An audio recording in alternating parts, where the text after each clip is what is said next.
My name is Danielle Thornton. I am a life coach and course creator. And today I want to talk about 3 forms of healthy reassurance seeking.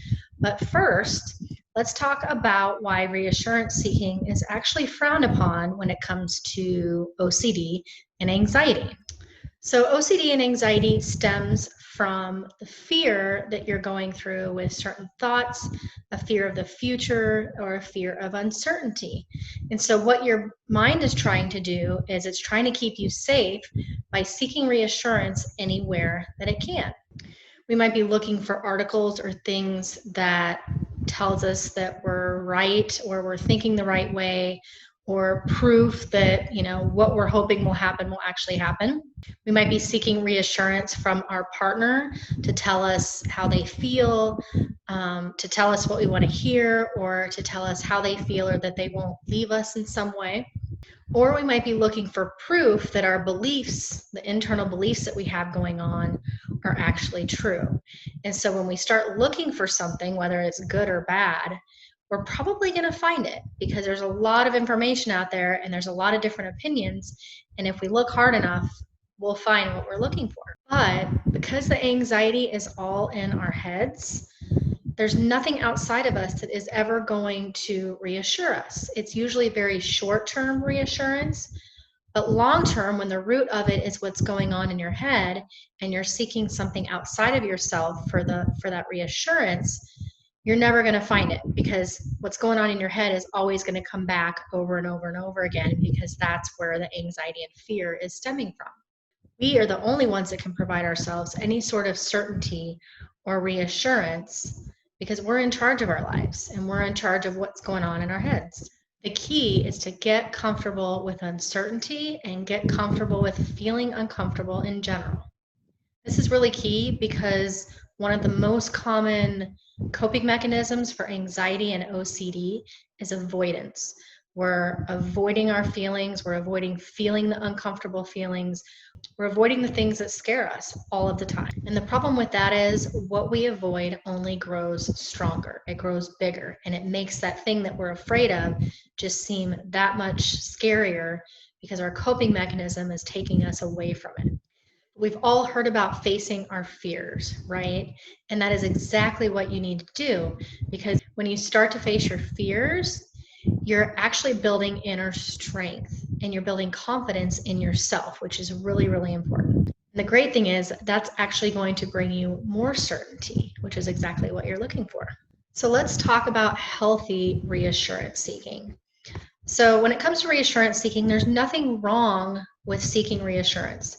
We all need reassurance every once in a while from family members and friends, and there's nothing wrong with that once in a while.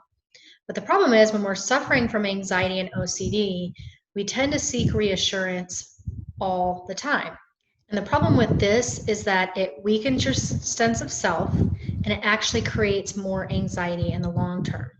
So let's talk about 3 forms of healthy reassurance seeking that you can start doing right now. Number 1 is self-soothing.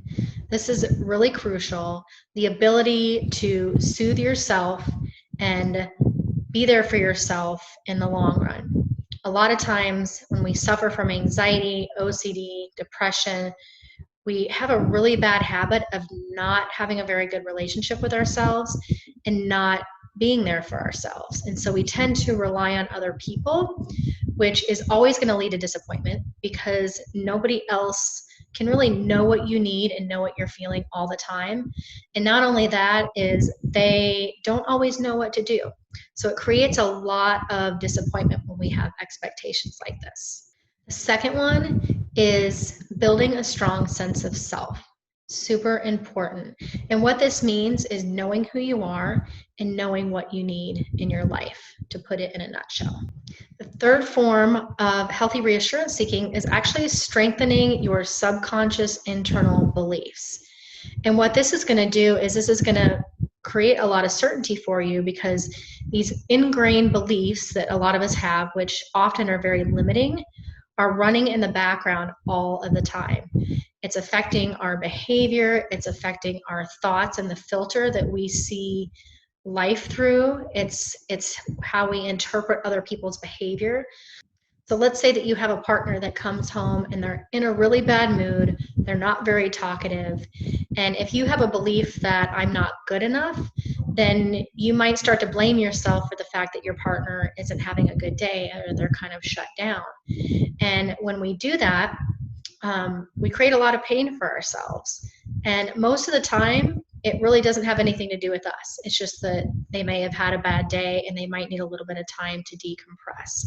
So when we really work through some of these internal beliefs, what will happen is the filter that we see life through is completely different, and things just really don't bother us anymore. So it's a really great way to start to build inner strength, and it's actually a great way to start to feel that reassurance that you need on a daily basis. So if you're needing more support and you want to learn the tools and the skills to really start to build a really strong sense of self, to not seek reassurance through other people, but to be really confident in how you feel, to know how to handle your fears and anxieties, I have a wonderful program that I built, all of the tools that helped me get through my relationship OCD and learn to have a much more confident, healthy relationships. You can click on the link below. It's going to walk you through everything step by step. It is a group coaching program, so it's live with me. If you want something more comprehensive, we can definitely also work one-on-one together. But this program is a great way to get some support with people who understand what you're going through and to get the real tools that is going to help you go to that next level in your relationship with yourself and with your partner. I hope you got a lot out of this video. Please like this video or subscribe to let me know that you want more information like this. And just know that you are not alone. I am here with you every step of the way. Hope you have a great day.